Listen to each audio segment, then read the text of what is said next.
तो ये छोटी छोटी कहानियां भी हमारे आपके जीवन का एक दिग्दर्शन कराती हैं। क्या हर व्यक्ति अपनी योजनाओं से जी रहा है, योजनाओं के महल बनाता रहता है, विचारों में डूबा रहता है। होता वही है जो प्रारब्ध में लिखा होता है, लेकिन व्यक्ति विचारों के कांटे दिल में चुभाए उनको लिए घूमता रहता है। मैं इतना दुखी हूं, ये कर लूंगा, वो मिल जाएगा, ये मेरा दुख निकल जाएगा।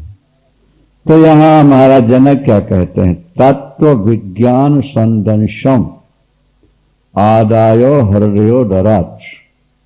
आपके तत्व ज्ञान रूपी संसी से, क्या जो मेरे हृदय और उदर में विचार रूपी बाण धसे हुए थे,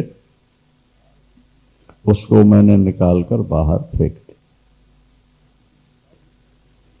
तत्व विज्ञान रूपी संसी से, आपने जो तत्व का बोध कराया मुझे, वो क्या है? संसी। और जो मेरे मन में गलत विचार थे, संकल्प विकल्प अहंकार वासना, वो सब क्या थे? बाण थे, बाण। उन बाणों को मैंने तत्व ज्ञान रूपी संसी से पकड़ पकड़ के निकाल लिया। अब मैं शांत हो गया। जैसे बाणों से विधा कोई व्यक्ति तड़फ रहा हो और दयावान व्यक्ति आकर उसके बाण निकाल ले और शांति से सो जाए। इसी तरह गुरुदेव आज आपने तत्व ज्ञान देकर मेरे विचारों के बाणों को अंदर से निकाल दिया। आपने मुझे महिमा में स्थित कर दिया। मैं अपनी महिमा में, अपने स्वरूप में स्थित हो गया। क्व धर्मः क्वच वा कामः क्वचार्था क्व विवेकता क्वाद्वैतम क्वच वा द्वैतम स्वमहिमनि स्थितस्य में।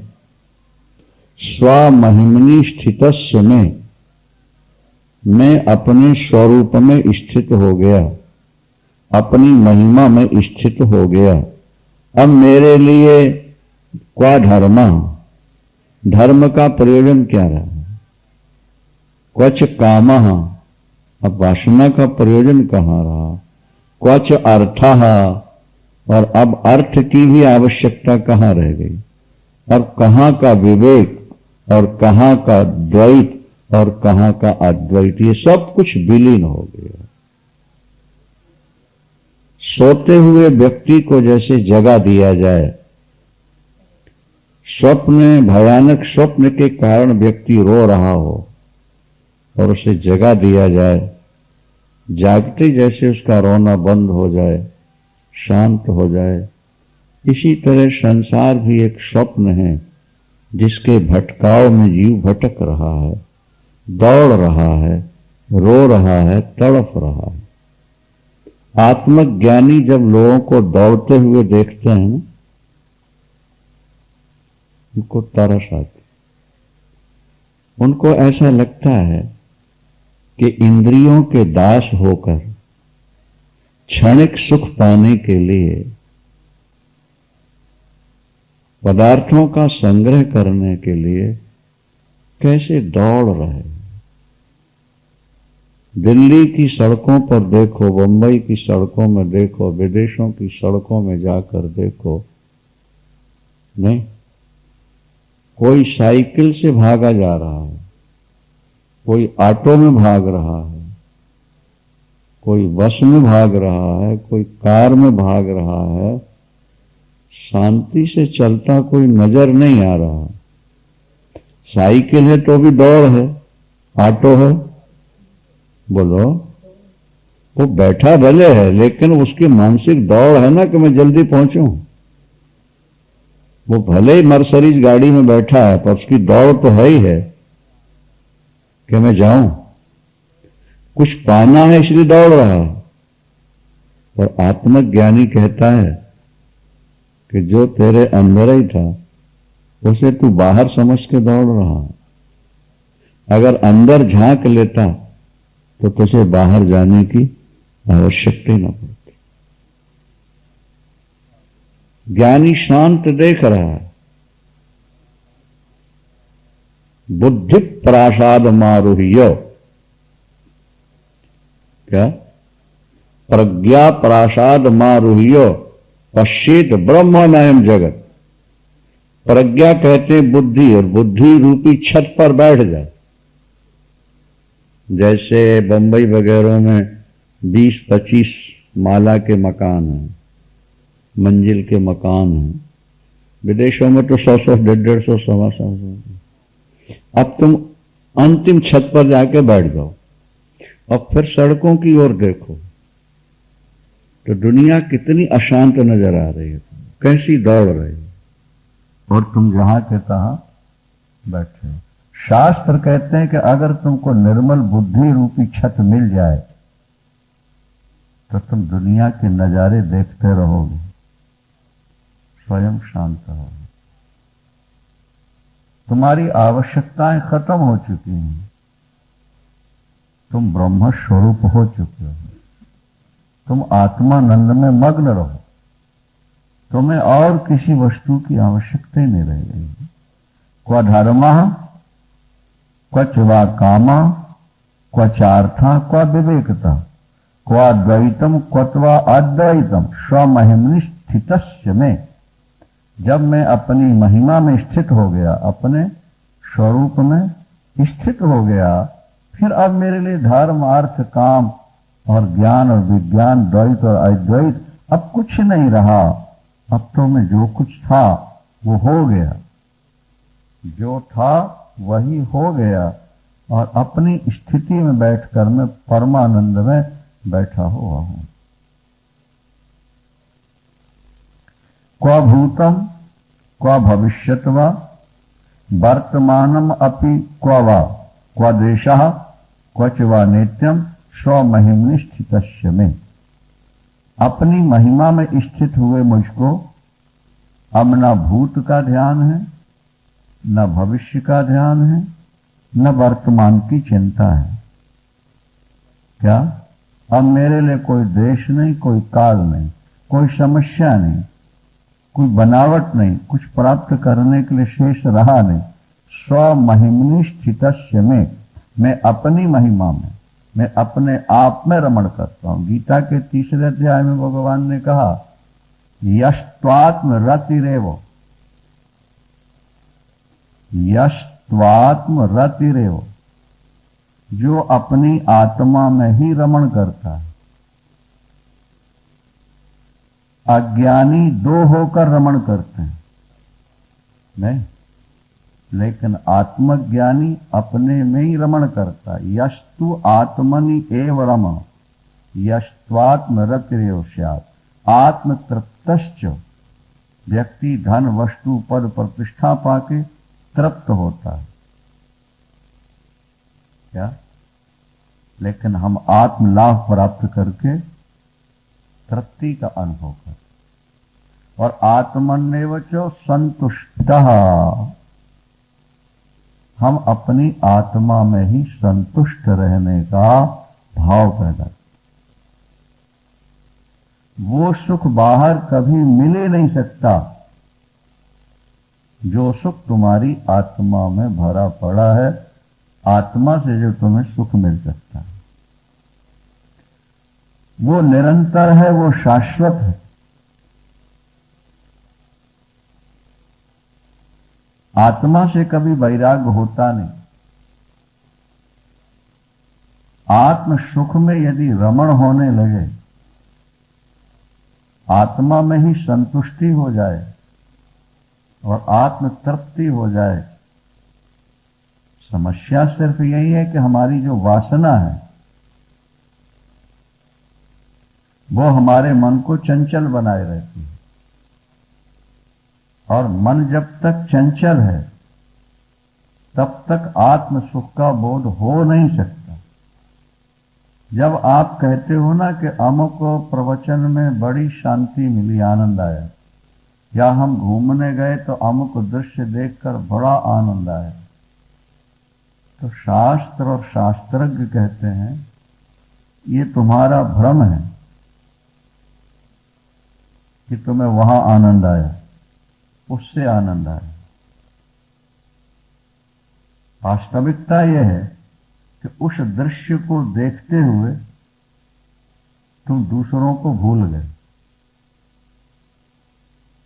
तुम दूसरों को, और तुम्हारी वृत्ति एक जगह केंद्रित हो गई, इसलिए तुम्हें आनंद का अनुभव हुआ। एक व्यक्ति बड़े चाव से अमेरिका जाता है यहां से, और वहां का कोई अच्छा दृश्य देख रहा था, और उसे पुत्र की मृत्यु का समाचार मिल जाए, अब वो दृश्य उसे आनंदित कर सकेंगे, प्रभावित कर सकेंगे? बोलो।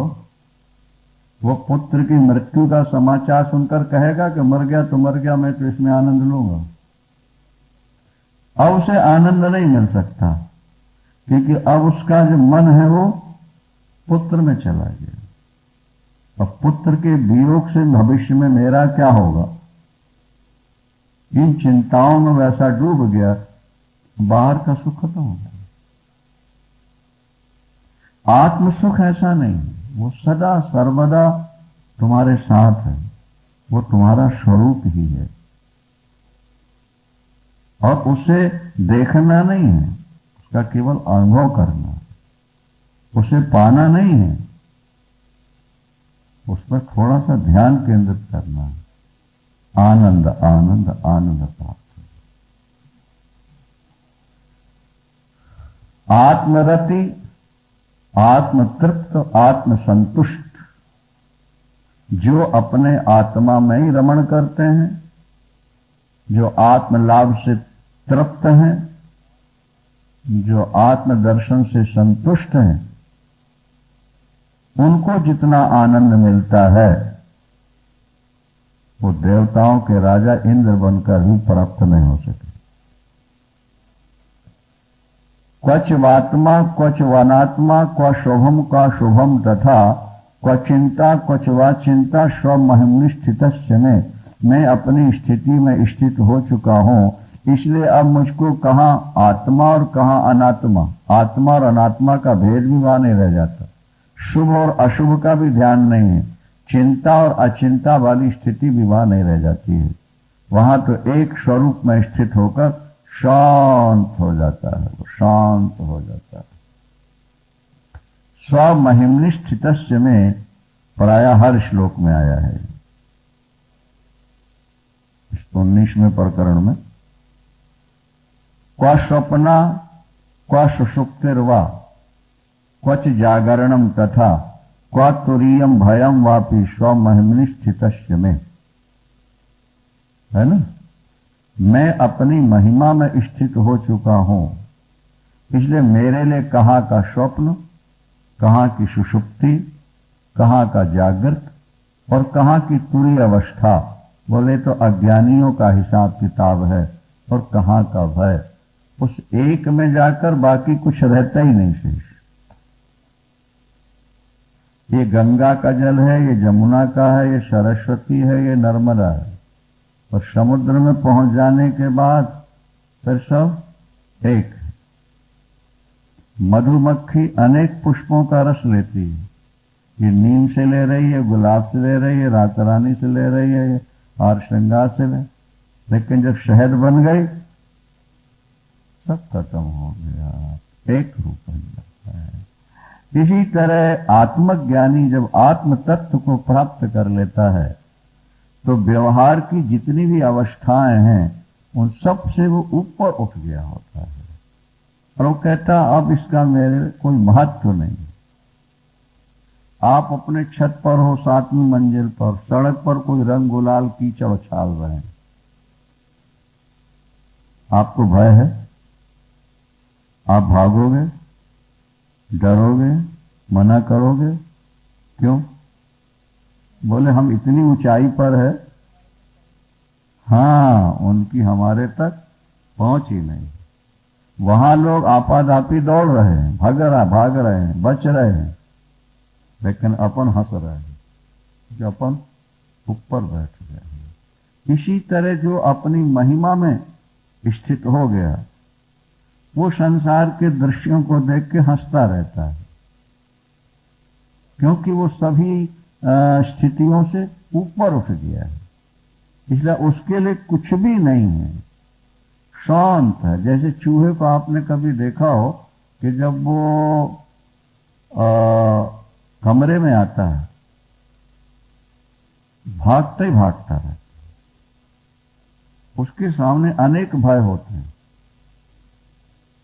मकान मालिक का भय, उसके कुत्ते से भय, उस घर की बिल्ली से भय, सांप से भय, मालिक से भय, अनेक भयों से वो त्रस्त है। मजबूरी है कि भूखा है, इसीलिए वो आपके कमरे में आता है तो दौड़ दौड़ के जहां छुपने की जगह मिली वहां तो एक सेकंड रुकता है, फिर भागता। लेकिन जब वो अपने बिल में चला गया, शांत, अब वो निर्भयता का अनुभव करता है। जैसे चूहा अपने बिल में जाकर निर्भयता, सुख और शांति का अनुभव करता है, इसी तरह जीव अपनी महिमा में, अपने स्वरूप में जब स्थित हो जाता है तो संसार के सारे दुखों से, भयों से, जन्म से, मृत्यु से, समस्याओं से, सबसे मुक्ति पा लेता है। लेकिन दुख ये है कि समाज संसार में इतना ज्यादा फंस चुका है कि इन बातों को सुन के अमल क्या करेगा समझ में नहीं आ रहा बेचारे। क्या अमल करना तो दूर है, समझ में भी नहीं आ रहा। अरे भाई एक हफ्ते यहां कथा सुनाई जाए और हफ्ते के बाद यहां के कुत्ते से पूछा जाए क्या सुना, तो क्या कहेगा? क्योंकि उसकी बुद्धि नहीं पकड़नी। जीवन का सारा दारो मदार प्रज्ञा बुद्धि पर आधारित है। जिसकी बुद्धि जितनी निर्मल है वो उतनी ऊंची वस्तु को आत्मसात कर सकता है, ग्रहण कर सकता है। और अगर मंद बुद्धि है तो वो उसको सुने नहीं पाएगा, सुनेगा भी तो समझ नहीं पाएगा।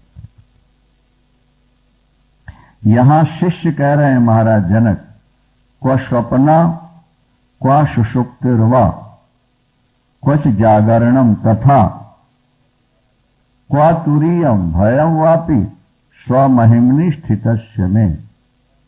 मैं अपनी स्थिति में बैठ चुका हूं, अब मेरे लिए त्रिगुण और त्रिगुणातीत तो तुरीय अवस्था और भय और स्वप्न और सुषुप्ति और जागरण ये सब एक समान हो चुके हैं। अब विभाग नहीं रह गया, क्योंकि मैं अविभाज्य हो चुका हूं, मैं एक हो चुका हूं उसके साथ। मेरे लिए अब इन सबका महत्व, क्वा दूरम क्वा समीपम व, कहां की दूरी और कहां की समीपता, और कहां बाहर और कहां भीतर, कहां स्थूल और कहां सूक्ष्म, मैं अपनी स्थिति में बैठ गया। अब इन सब का मेरे लिए कोई महत्व नहीं रह गया, न इनकी आवश्यकता है, न बुद्धि में इनका कोई महत्व रहा। बोलिए सच्चिदानंद।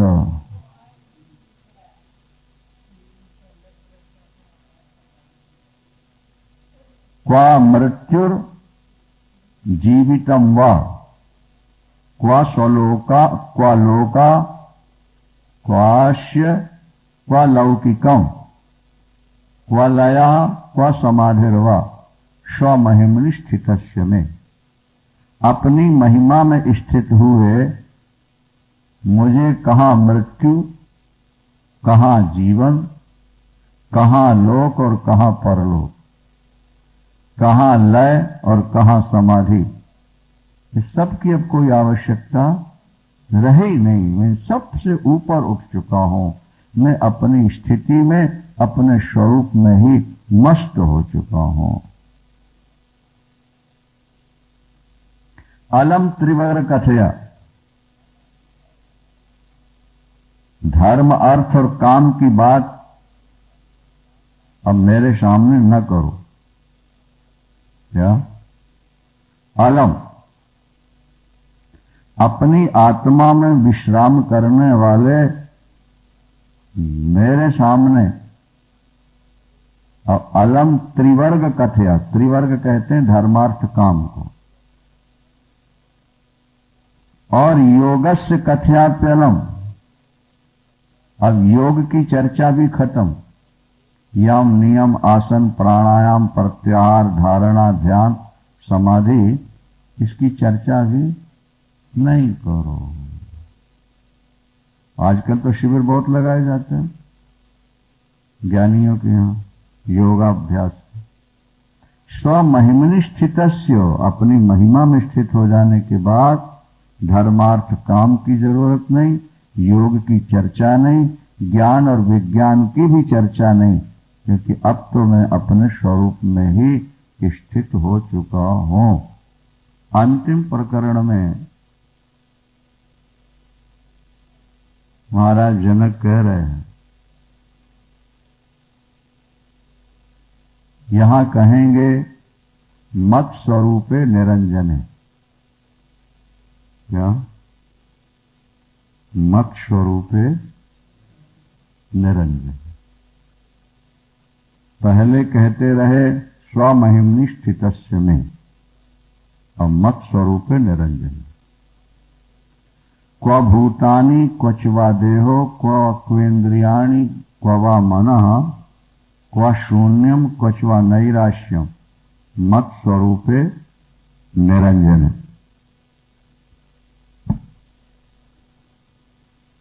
मैं निरंजन हूं, निर्दोष हूं, निर्विकल्प हूं। मैं निराकार शुद्ध नित्य शुद्ध बुद्ध मुक्त ब्रह्म हूं। महाराज परीक्षित को भी जाते जाते सुखदेव जी यही कह गए। पहले तो उन्होंने इतिहास सुनाया, बहुत सारी कथाएं सुनाई, सृष्टि की उत्पत्ति और प्रलय सुनाया, और भक्तों की कहानियां सुनाई, भूगोल खगोल सुनाया, भगवान की पावन लीलाएं सुनाई। लेकिन जब जाने लगे तो अंतिम उपदेश दिया। अंतिम उपदेश की ज्यादा कीमत होती है, ये ध्यान रखना। केस की फाइल मोटी होती है, जजमेंट के पन्ने तो इशार होते हैं। कीमत फाइल की है कि जजमेंट की है, निर्णय की है। हाँ, और जो बात अंत में कही जाए वो सारे फाइल का निचोड़ होता है। जज जो अंत में फैसला देता है वो सारी फाइल का निचोड़ होता है। तो जब सुखदेव भगवान चलने लगे तो उन्होंने कहा, देखो परीक्षित, त्वम तु मरिष्यति राजन पशु बुद्धि मिमाम जय। तुम मरोगे, ये तुम्हारी पशु बुद्धि है। अगर तुमने ये सोचा 7 दिन भागवत सुन के, 7 दिन भागवत सुन के भी तुम ये सोचते रह गए कि तक्षक आएगा, मुझे काटेगा और मैं मर जाऊंगा, तो फिर ये तुम्हारी पशु बुद्धि है। तुम्हें खाक भी बोध नहीं। बीच बीच में वो ज्ञान का पुट देते गए भागवत, कथाओं के माध्यम से ज्ञान की घूंटी पिलाते रहे। जैसे बच्चा जब कड़वी दवा सीधे नहीं खाता तो शहद में उसको मिला के चटा दिया जाए। तो शहद में चटाने का अभिप्राय शहद चटाना नहीं है, शहद के माध्यम से दवा अंदर भेजना। महाराज परीक्षित को एकदम मृत्यु का समाचार मिला और राज भोगते भोगते वो आके गंगा किनारे बैठ गए। अब इनको बिल्कुल शून्यता पर ले जाएं, ये उपदेश दे दें कि तुम ब्रह्म हो, ध्यान करो, सफलता नहीं मिलेगी। क्योंकि अभी वृत्ति पूर्ण तरह से केंद्रित नहीं हुई ना, बिखरी है एकदम। राज्य कर रहे थे अभी तो, परिवार में रमे हुए थे, एकदम समाचार मिला कि 7वें दिन। तो महाराज सुखदेव जी ने सोचा इसको धीरे धीरे धीरे इनको किनारे लाना है, एकदम नहीं। 100 की स्पीड में कार जा रही और आगे बोर्ड में टर्न दिखाई दिया।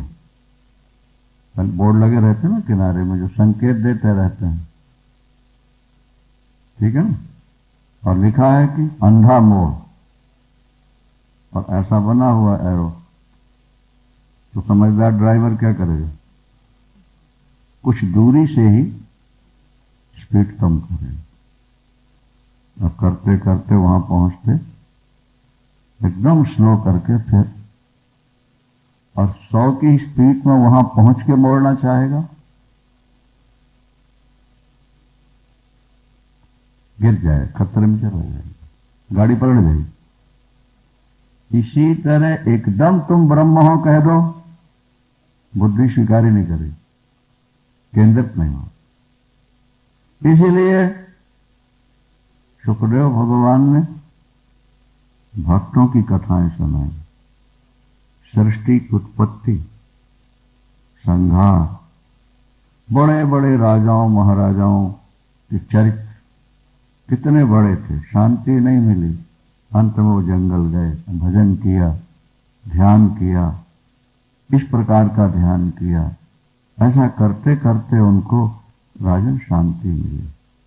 अब वो देखते जा रहे हैं स्थिति महाराज परीक्षित।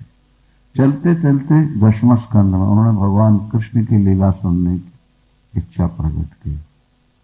सुखदेव जी को मालूम था कि गर्भ से ही भगवान कृष्ण से संबंध है। उन्होंने 90 अध्यायों में,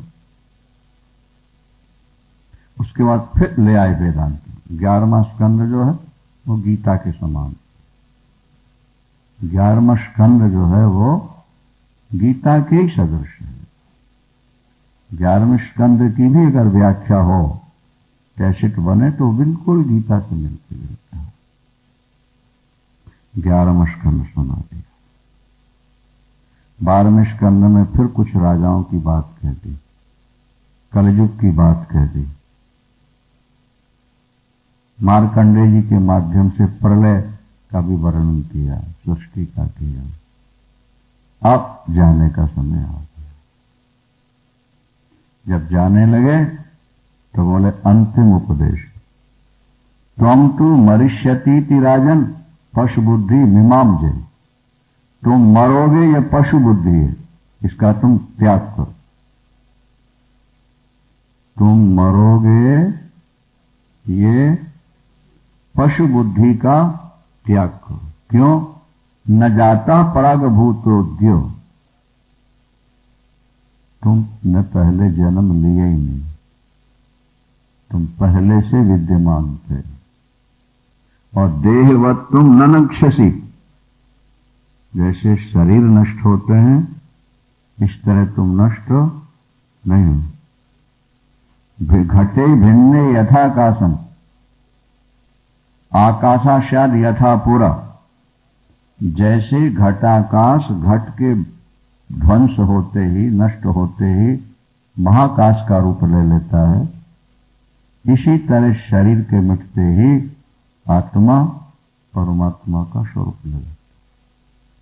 जब वो घटाकाश कहला रहा है तब भी वो महाकाश ही है, क्योंकि घटाकाश महाकाश से डिस्कनेक्ट नहीं हुआ, कटा नहीं, छटा नहीं, ज्यों का त्यों जुड़ा हुआ है। एक घट की उपाधि से घट के अंदर के आकाश को घटाकाश कहना शुरू कर दिया था। जैसे घट फूटा, महाकाश तो है नहीं, तो तुम घटाकाश की तरह हो और ब्रह्म तत्व महाकाश की तरह। घट फूटा, एक घड़े में गंगा जल भर के ऊपर से उसमें प्लेट लगा के बंद कर दिया, अथवा बाटल में गंगा जल भर के डांट लगा दी और गंगा जी में छोड़ दिया, तो बाहर भीतर क्या है? जले ही जले, वो खाली घड़ा फोड़ दो या बाटल तोड़ दो, एक के एक है। अहंकार को तोड़ दो। अहंकार ही आत्मा और परमात्मा का विभाजक है। ये अहंकार ही अपनी सत्ता को ईश्वर की सत्ता से अलग दिखाता है। और अहंकार के मिटने की देर है। जैसे दर्पण ही एक व्यक्ति को दो रूप में दिखाता है, और दर्पण हटा और फिर वो एक के एक है, नहीं है। इसी तरह से महाराज परीक्षित को सुखदेव जी ने कहा, अहम ब्रह्म। राजन, तुम्हें क्या ध्यान करना है? अहम,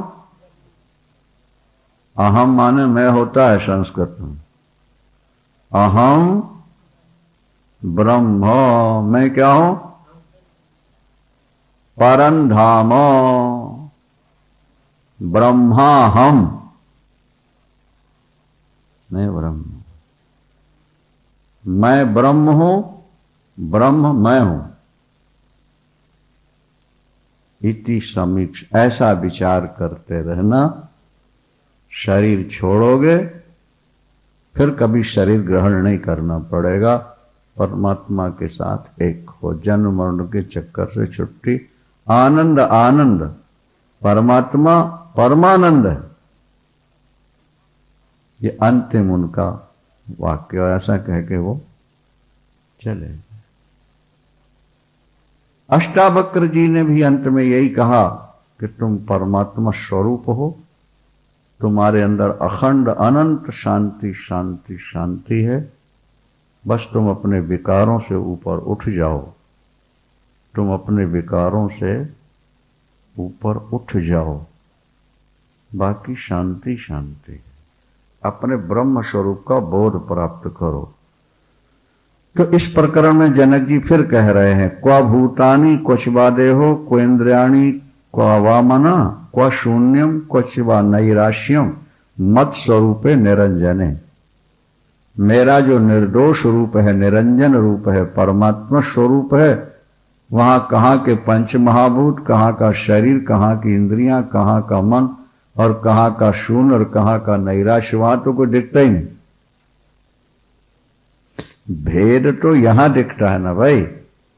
जैसे आप यहां से 200-500 किलोमीटर ऊपर चले जाओ तो पृथ्वी में जो विभिन्नता वो दिखेगी आपको।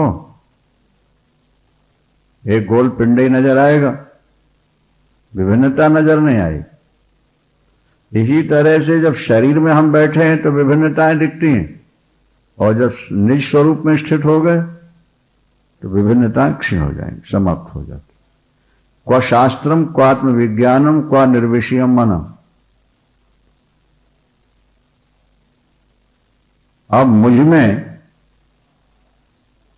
कहां शास्त्र, कहां आत्मविज्ञान, कहां विषय रहित मन, कहां की तृप्ति और कहां तृष्णा का अभाव, ये सब मेरे अंदर कुछ रहा ही नहीं।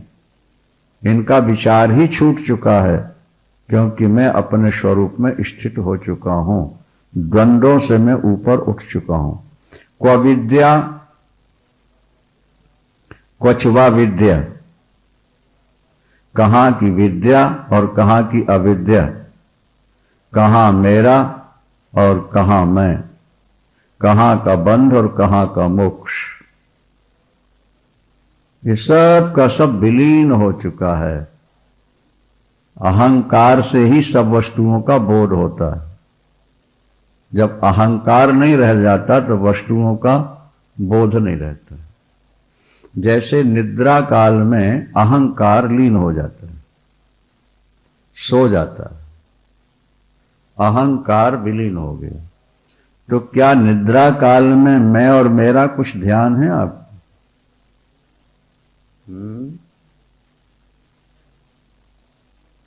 अहंकार ही विभाजक है, हमने कहा ना। जब वो जागता है तो मैं और मेरा, तू और तेरा करता है, और जब वो सो जाता है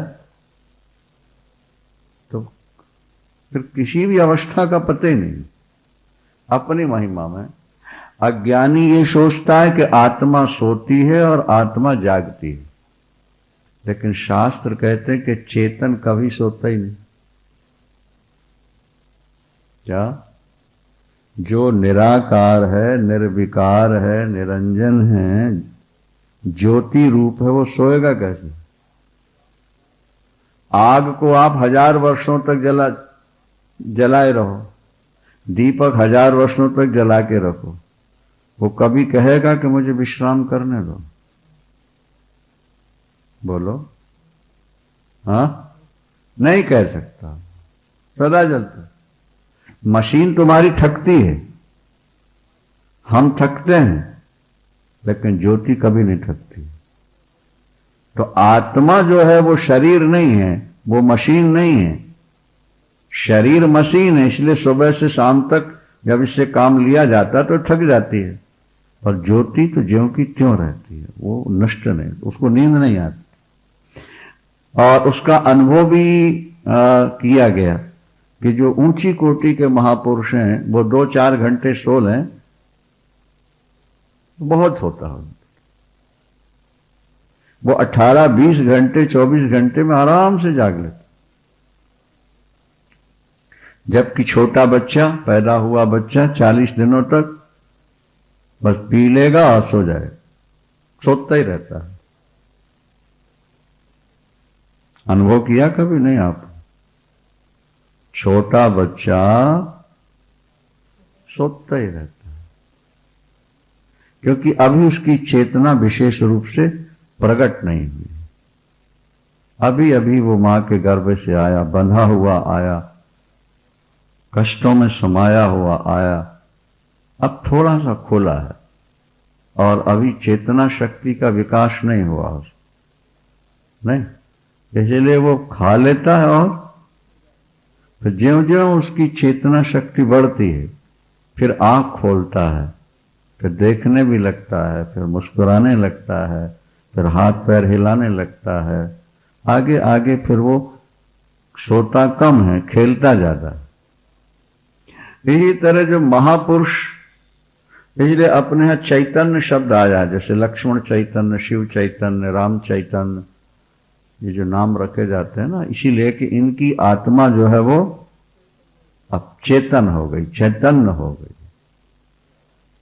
अब इनका जो जड़त्व है, जड़ भाव है, वो क्षीण होता जा रहा है।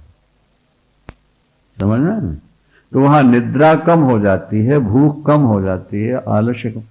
अब कई महापुरुषों को अपन देखते हैं, वो 2 दिन 3 दिन में खा लिए, सुबह थोड़े से फल ले लिया, शाम को दूध ले लिया।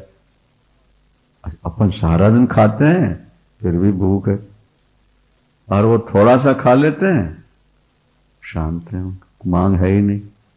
क्या मतलब? आत्म चैतन्य जब आपका जागृत हो जाएगा, तो आपकी नींद, आपकी भूख, आपकी वासना, ये सब की सब धीरे धीरे धीरे धीरे क्षीण होती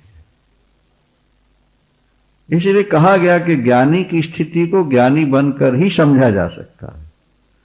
अज्ञानी अपनी बुद्धि के तराजू में ज्ञानी को तौल नहीं सकता है, वो भ्रम में पड़ जाए। एतावता जो उस स्वरूप तक पहुंच गए, उन्होंने अपनी स्थिति का वर्णन किया।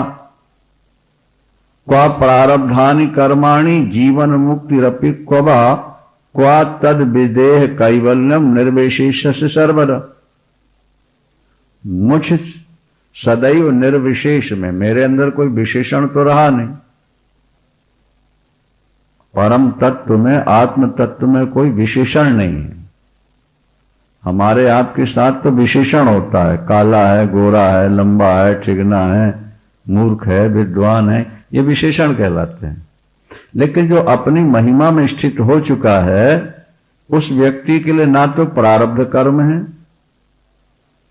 क्या समझ में आई बात, न जीवन मुक्ति की बात है, न कर्म की बात है। वहां तो सदा कैवल्य ही कैवल्य है, मोक्ष ही मोक्ष है। भाई रात है इसलिए दिन का विभाग है, जहां रात नहीं है वहां दिन का विभाग कैसे होगा? थोड़ा बुद्धि लगाओ ना। प्रकाश तो एक ही है, अनेक है। हाँ, आज कौन सा दिन है? हाँ, कल कौन सा दिन आएगा? तो शुक्रवार का प्रकाश और शनिवार का प्रकाश अलग अलग है। हाँ, फिर विभाग कैसे हो गए? इसलिए कि बीच में अंधकार।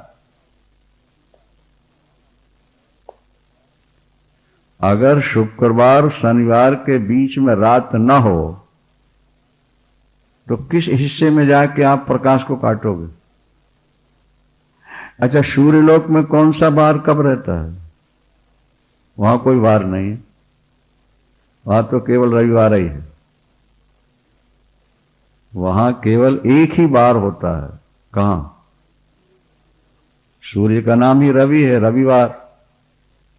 वहां केवल रविवार, क्योंकि बीच में अंधकार आता नहीं तो नाम बदल नहीं सकते। तो जब कैवल्य स्थिति है, मोक्ष है, स्वरूप में स्थित हो गए, तो वहां किसी चीज का विभाग है ही नहीं। इसलिए वो कहते हैं हमारे लिए अब कुछ भी नहीं रहा। क्वा कर्ता क्वच वा भोक्ता, कहां का कर्ता और कहां का भोक्ता। निष्क्रियम स्फुरण एव वा क्वा, मुझ स्वभाव रहित में कर्तापन कहां है? और जब कर्तापन नहीं तो भोक्तापन कहां है? अब कहां की निष्क्रियता और कहां का स्फुरण, कहां का अपरोक्ष, सब के सब अब नीचे रह गए। मैं तो अपने स्वरूप में स्थित होकर आनंद ले रहा हूं। क्वा लोका क्वा मुमुक्षुर्वा, क्वा योगी ज्ञानवान क्वा, क्वा बद्धा क्वच वा मुक्ता, स्वस्वरूपे अहम अद्वये। हम अद्वैत तत्व में अपने स्वरूप में स्थित हो गए हैं। अब कहां का लोक, कहां का परलोक, कहां का मुमुक्षुत्व, कहां का योगी, कहां का ज्ञानवान और कहां बद्ध और कहां मुक्त, ये सारी सांसारिक व्यवस्थाएं हैं, व्यवहार हैं। मैं सबसे ऊपर हो गया हूं, अद्वैत तत्व में स्थित हो गया हूं। बोले संसार, जनक कहते हैं कि संसार तो है ही नहीं, स्वरूप में संसार नहीं है। क्वा सृष्टि क्वच संघारा, भाई सृष्टि है तो संघार है, जब सृष्टि नहीं तो संघार कहां हो? क्वा साध्यम और क्वच साधनम, कहां का साध्य और कहां के साधन, कौन साधक है और कौन सिद्ध है?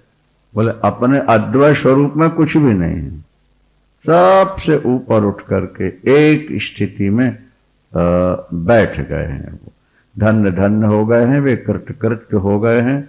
अद्वैतवादी की यही एक विशेषता है कि वो मूल तत्व में जाकर एक हो जाता है।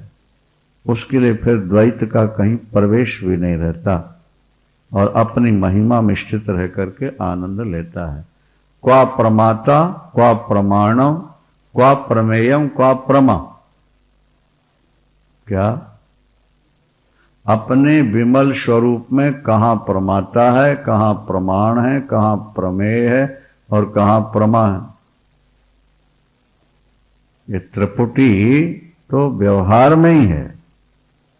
वहां जब एक ही है तो तीन कहां से आ जाएंगे? कहां प्रमाण, कहां प्रमाता, कहां प्रमेय, कहां ज्ञाता, कहां ज्ञान और कहां ज्ञेय, कहां ध्याता, कहां ध्यान और कहां ध्येय। ये तीन तो व्यवहारिक जगत में भी हैं, अपने स्वरूप में कुछ भी नहीं है, केवल एक ही एक है। क्वा विक्षेपा क्वा चैकाग्र्यम क्वा निर्बोधा क्वा मूढ़ता, क्वा हर्षा क्वा विषादो व सर्वदा निष्क्रियस्य में। मैं एक निष्क्रिय तत्व हूं, आनंद स्वरूप हूं। उस निष्क्रिय तत्व में कहां की एकाग्रता, कहां का विक्षेप और कहां का बोध, कहां की मूर्खता, हर्ष और विषाद, ये सब कुछ मेरे अंदर नहीं है। कहां का व्यवहार, कहां का परमार्थ, सुख या दुख, विमर्श निर्विमर्शस्य में सदा। मुझ निर्विकार रूप में सब कुछ कहीं भी नहीं है। क्व माया क्वच संसारा क्व प्रीतिर विरतिर क्व जीवा क्वच तद ब्रह्मो सर्वदा विमलस्य में। मैं सदा विमल रूप हूं, उसमें न माया है, न संसार है, न प्रीति है, न विरति है, और न जीव है, न ब्रह्म है। अब एकत्व है, एक ही स्वरूप है। प्रवृत्ति निवृत्ति मुक्ति और बंधन कूटस्थ निर्विभागस्य स्वस्थस्य मम सर्वदा।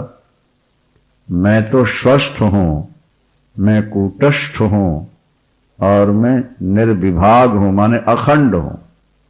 तो मुझे अखंड में ये सारी चीजें कहां से आके बैठ जाएंगी? इन सब से मैं ऊपर उठा हुआ हूं। क्वा उपदेशा क्वा शास्त्रम क्वा शिष्या क्वा गुरु। बोले कहां का गुरु, कहां का शिष्य, कहां शास्त्र और कहां उपदेश। व्यवहारिक जगत में ये सब हैं, लेकिन मूल तत्व में जाकर कुछ नहीं है। क्वा वाष्टि पुरुषार्थो व निरुपाधे शिवस्य में। मैं तो शिव स्वरूप हो गया, वो तो स्वयं गुरु बन गया। तो उपाधि रहे शिव स्वरूप कल्याण स्वरूप मुझ में, कहां उपदेश, कहां शास्त्र, कहां शिष्य, कहां गुरु और कहां का पुरुषार्थ। अंतिम श्लोक। क्वचास्ति क्वच वा नास्ति एकम क्वाच द्वयम बहुनात्र किमुक्तेनो किंचित नोत्तिष्ठते ममो। कहां है और कहां नहीं है, कहां एक है और कहां दो है। बहुत ज्यादा कहने से क्या प्रयोजन? क्या वो कहते हैं मुझको तो कुछ भी नहीं उठ रहा है, सब कुछ शांत हो चुका है। जब मन नहीं है, निर्विकल्पता आ गई है, क्या तो दूसरे भाव उठते ही नहीं। दूसरे भावों का न उठना ही स्वरूप स्थिति है। बुद्धि का भी वहीं तक उपयोग है जहां तक स्वरूप का बोध नहीं हुआ, और स्वरूप का बोध हो गया तो बुद्धि वहां शांत हो जाएगी। तो बुद्धि की भी आवश्यकता नहीं पड़ती। क्यों? अगर बुद्धि की आवश्यकता रहे तो शरीर छोड़ने के बाद तो बुद्धि सूक्ष्म शरीर का एक अंग है, वो तो यहीं छूट जाएगी। तो फिर बिना बुद्धि के बोध कैसे रहे, आनंद कैसे होगा? आनंद पाने के लिए इंद्रियों की आवश्यकता अज्ञान अवस्था में। स्वरूप में इंद्रियों की आवश्यकता नहीं रह जाएगी, केवल ज्ञान रह जाएगा। उदाहरण के तौर पर जैसे दूसरे के शब्द सुनने के लिए कानों की जरूरत है, हाँ, और अपने बोलने को सुनने के लिए कान की जरूरत नहीं है। इसी तरह अज्ञान अवस्था में संसार को समझने के लिए, संसार का सुख लेने के लिए इंद्रियों की आवश्यकता है। पर जहां अपने स्वरूप में पहुंच जाएंगे वहां इंद्रियों की भी आवश्यकता नहीं रह जाएगी। वहां मन और बुद्धि सब लीन हो जाएंगे। स्थूल शरीर में 5 तत्व होते हैं, आकाश, वायु, अग्नि, जल और पृथ्वी। कितने हो गए? और सूक्ष्म शरीर में 17 तत्व हैं। 10 इंद्री, 5 प्राण, मन और बुद्धि, और तीसरा है शरीर अज्ञान, कारण शरीर, जो अहंकार मैं को लेकर के प्रस्फुटित होता है। शरीर जब ज्ञान हो जाता है तो तीनों शरीर छूट गए, ठीक है। तो जब तीनों छूटे तो बुद्धि कहां रही? अगर बुद्धि से या इंद्रियों से ही आनंद मिलता है तो फिर वह आनंद कैसे मिलेगा? कहते हैं अपना आनंद लेने के लिए इंद्रियों की आवश्यकता नहीं है, दूसरे से आनंद लेने के लिए इंद्रियों की आवश्यकता पड़ती है। बैकुंठ में भी जो पार्षद रहते हैं भगवान के, बैकुंठ में भी जो पार्षद रहते हैं ना प्रभु के, उनके ये देह नहीं होती है, ये इंद्रियां नहीं होती, ये प्राण नहीं होते। भागवत में श्लोक आता है देहेन्द्रिया सुहीना नाम, देह इंद्री और प्राण, देहेन्द्रिया सुहीना नाम वैकुंठ पूर्ववासिनाम। जो पार्षद रूप में भी वैकुंठ में रहते हैं उनके ना ये देह होती है ना ये इंद्रियां होती हैं। देहेन्द्रियाशु, अशु माने प्राण भी नहीं रहते, तो फिर आनंद कैसे मिलेगा? बोले आनंद स्वरूप ही है। तो स्वरूप को जानने के लिए बुद्धि की आवश्यकता ही नहीं, इंद्रियों की आवश्यकता ही नहीं। समझ में आ रही है बात? नहीं आ रही? तो इसलिए यहां पर कहा जा रहा है कि मैं अपनी स्थिति में अपने स्वरूप में बैठ गया, अब मेरे लिए कोई वस्तु मेरे अंदर उठ ही नहीं रही, भाव नहीं उठ रहा। कहाँ द्वैत है, कहाँ अद्वैत है, कहाँ राग है, कहाँ दोष है, कहाँ विषय इंद्रियां रूपी विषय रूपी शत्रु हैं, कहाँ कुछ नहीं रहेगा, शून्य। मैं अपनी महिमा में अपनी स्थिति में स्थित हो गया हूं। महाराज जनक के शब्द सुन करके अष्टावक्र भी चुप ही रह गए, वक्ता भी चुप हो गए और श्रोता भी इतना कहते कहते चुप हुए। आज तक चुप ही है, शांत शांत शांत। एक बहुत अच्छा श्लोक आता है आदि शंकराचार्य जी के बारे में। चित्रम बट तरोर मूले, एक बट वृक्ष है, उसके नीचे गुरु बैठे हुए हैं। गुरु जवान है, शिष्य वृद्ध है। चित्रम बट तरोर मूले वृद्ध शिष्य गुरु युवा। गुरु जो है वो युवा, युवा माने जवान, और वृद्ध शिष्य, शिष्य वृद्ध। शंकराचार्य जी तो जवान थे ना, 32 साल में शरीर छोड़ दिया, और जो उनके शिष्य थे वो वृद्ध भी थे। तो बोले आश्चर्य आश्चर्य आश्चर्य। क्या? बोले एक बट वृक्ष के नीचे युवा गुरु बैठे हैं और ज्ञान पाने के लिए वृद्ध शिष्य बैठे हैं। व्याख्यान क्या हो रहा है? बोले गुरोस्तु मौनम व्याख्यानम, गुरोस्तु मौनम, गुरु मौन होकर बैठे हुए और शिष्यों को बोध हो रहा है, ज्ञान हो रहा है, उनके संशय निवृत्त हो रहा है। गुरोस्तु मौनम व्याख्यानम शिष्यासु छिन्न संशय, और शिष्यों के जो संशय हैं वो छिन्न नष्ट हो रहे हैं, उन्हें तत्व का बोध हो रहा है। संकेत यही है कि अंतिम स्थिति ऐसी ही आती है जब बोध होने के बाद गुरु भी चुप और शिष्य भी चुप हो जाते हैं। जैसे कड़ाही में रखा तेल आग पर खौल रहा है और कड़ाही को भट्टी से उतार के नीचे रखा, उसका खौलना बंद हो गया। संसार की आग में तपा हुआ मन जब गुरु के शीतल वचनों से शीतल हुआ तो जो बौखलाहट थी, दौड़ थी, उसकी शांत हो। दोनों समाधि में चले गए, स्वरूप में चले गए। बोलो सच्चिदानंद भगवान की। ओम शांति शांति शांति।